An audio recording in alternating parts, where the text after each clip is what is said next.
Adrenalín stúpa. Srdce búši vo výške uší. Hlas moderátora ťa v spárnom prostredí televízneho štúdia nabáda k rýchlej odpovedi. Chemická značka zlata. Tak, toto by som vedel aj o polnoci. Aké I sa píše v slove diplom? Brnkačka. Vyzerám hádam nepríčetne? Latinské pomenovanie zápalu pľúc. Niečo mi napovedá, že ten názov sa spája s autom. Stieračmi? Nie. Airbagmi? No, s dýchaním by tam nejaký súvis bol. A už svieti tá pomyselná žiarovka. Jasné, pneumatika. Takže to bude pneumónia. Bingo. 1000 eur. Na tomto mieste by som sa chcel poďakovať rodičom a biológii v Kocke 2 z Rožňavskej knižnice. Knižnica od A po Z. Časť 6. Fakty a fakty? Knihy sú rôzne. Podobne ako my, ľudia. Niekedy sa chceme zahlbiť do romantického príbehu či takmer nedýchať pri napínavom thrilleri. Často však potrebujeme čítať preto, aby sme sa niečo dozvedeli. A možno si danú vec zapamätali. Našťastie, v Gemerskej knižnici nájdeš veľký priestor aj na rozvíjanie ľavej hemisféry mozgu. To preto, nech pri chôdzi nepadáš stále na tú istú stranu. Pravda, že vedomosti dokážu zaťažiť náš mozog a spôsobiť naozajstný bolehlav. Prevažne sa však chyba udeje už pri prvotnom dávkovaní informácií. Pri náučnej literatúre viac než inde platí, že veci treba brať postupne a určite si nenechávať všetko na poslednú chvíľu. Každý čitateľ na to časom príde. Ako? Úplne bez problémov, vďaka metóde pokus-omyl. Tá je predsa tiež overeným vedeckým postupom. Či nie?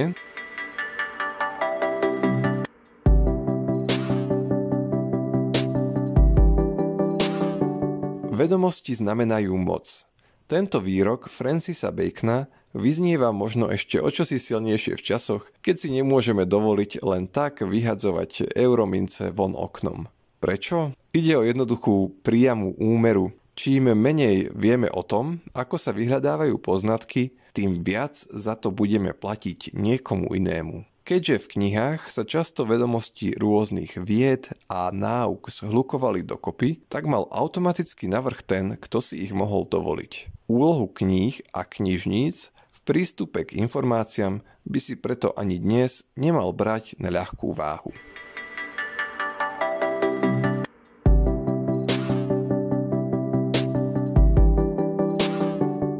Poznáme to. Zopárkrát za rok k nám prídu čitatelia, ktorí prisahajú, že len dopíšu tento referát alebo hentú prácu a už sa do nášho knižničného pekla nikdy nevrátia. Lenže človek mieni a život... bakalárka. Kurzy a certifikáty. Odchádzam do zahraničia a neovládam jazyk. No a takýchto nečakaných výziev sa nám môže nazbierať celkom slušná kopa. Vtedy je dobré vedieť nielen to, čo chceme nájsť, ale aj spôsoby, akými vieme hľadať. Momentálne sa každý z nás spolieha na prehliadače. Počkaj sekundu a nájdem ti to. Aha, aj tento náš podcast som na nich našiel úplne bez problémov. Horšie to býva, keď sa potrebuješ do problematiky zahlbiť. V takom prípade ti už len strohé vyťukávanie na klávesnici nepomôže. Aj vyhľadávače totiž musíme učiť. Napríklad to, ako vychytávať muchy. No a keď sa do celého tohto náročného procesu zamontujú peniaze a reklamy, ocitneš sa v informačnom Babylone.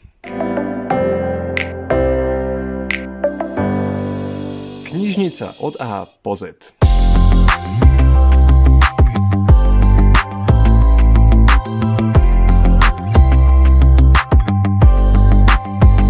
Stará dobrá klasika. Či už tomu veríš alebo nie, skôr či neskôr ťa cesta bez tak zavedie do knižnice. Prechádzku do nej ti odporúči školiteľ, kolegyne a kolegovia v práci, aj známi neznámi na diskusných fórach.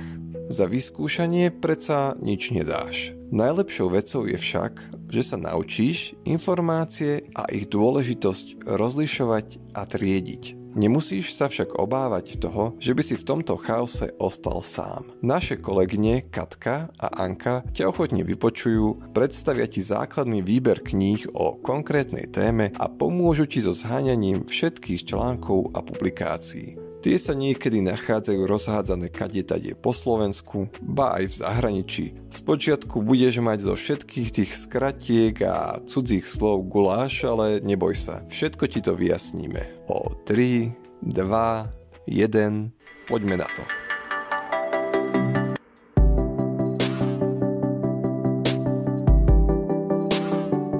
Za tajomnou skratkou MVS sa neskrývajú mestské verejné sprchy ani ministerstvo východného Slovenska. Skrátka, ide o medziknižničnú výpožičnú službu. Predstav si ju ako normálny výmenný obchod. My tú knihu nemáme, oni áno. A tak nám ju pošlú. Platí to samozrejme aj naopak. A tak sa v balíkoch knihy vezú sem a tam, aby žiaden čitateľ nezostal v nevedomosti a nepripravený. Ak pred túto skratku pridáme ešte jedno M, tak sa po žiadanej knihe obzeráme aj za hranicami. Najobľúbenejším slovom na náučnom oddelení je však jednoznačne rešerš.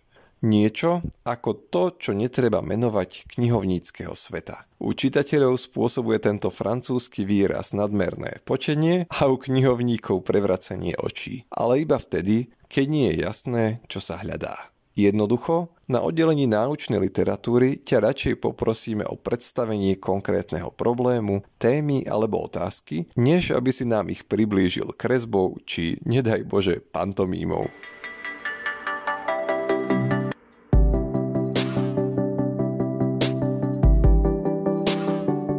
Predpokladám, že v hlave ešte nemáš dostatočný neporiadok a tak ti pridám pre istotu ešte jeden dôvod na stres. A neuveríš. Tiež ide o trojmiestnu skratku. Spomínal som ju kedysi v pradávnych dinosaurých dobách prvej časti nášho podcastu. Pamätáš si? Nie? Potom ti radšej osviežim spomienky. Abecedné triedenie je totiž výsadou krásnej literatúry. V prípade, že budeš chcieť vplávať do vôd literatúry faktu, natrafíš na milý, nekomplikovaný systém nazývaný medzinárodné desatinné triedenie. Presne tak.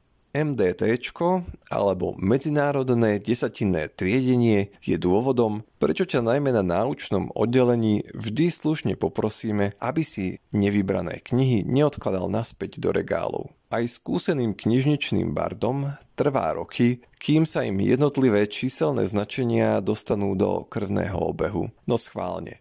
Očakával by si pod 007 kybernetiku a pod 66 diabolskú chemickú technológiu? Označenie číslicou 4 je zas vyhradené pre doteraz neexistujúce vedné odbory a preto sa nevyužíva.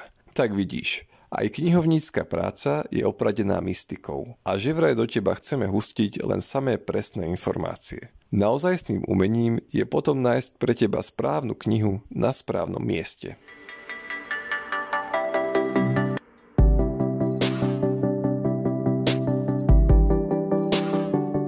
Snažíme sa, nech zo spojenia faktov a teba nevznikajú infarkty. Dúfam, že svet náučnej literatúry nemáš odteraz zafixovaný ako akúsi strašidelnú jaskyňu. Skôr by to mal byť tunel, na ktorého konci je vždy svetlo. Tej lampy, čo svieti, keď spíš lícom na učebnici. V ďalšej časti podcastu sa posunieme opäť o písmenko ďalej. Nezabúdaj, všetky časti podcastu nájdeš na Spotify, knižničnom blogu, ako aj na našom YouTube kanáli.